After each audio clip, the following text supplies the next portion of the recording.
Well, on to other news now. It's not a great feeling noticing that the oak that has towered over your family property for generations isn't looking so great.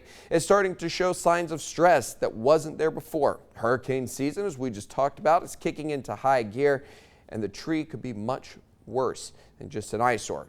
The problem of looking up at the tree, though, is that you might be missing the root of the problem. For that, you've got to look down.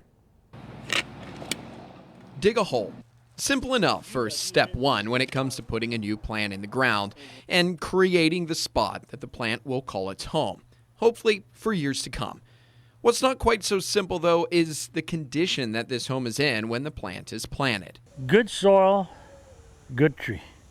If you've got a good, healthy tree, then chances are your soil is pretty good. We often take it for granted, but the health of our soil is very important, not just to the health of the tree, but the health of the overall ecosystem you're trying to create on your own little patch of property. And I encourage people to look at their property as an ecosystem.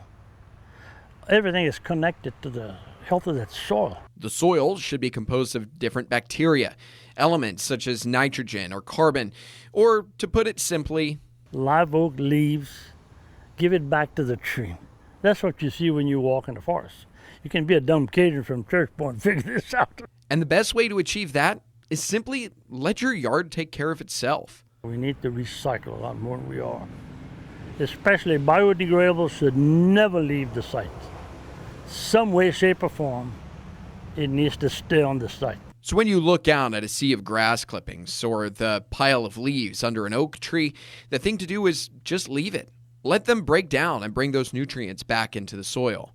I strongly recommend that people put the mulching blade on their mowers so that when they're mowing the leaves and all, they're giving it back to the earth. And those natural remedies are needed, especially now as soil all over the country starts to decline. Years and years of overuse of these chemicals and pesticides and weed killers, ant poisons, have just caught up with us.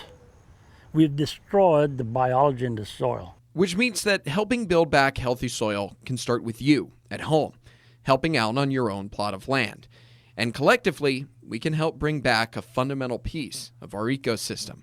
In Church Point, I'm Daniel Phillips, KATC TV3.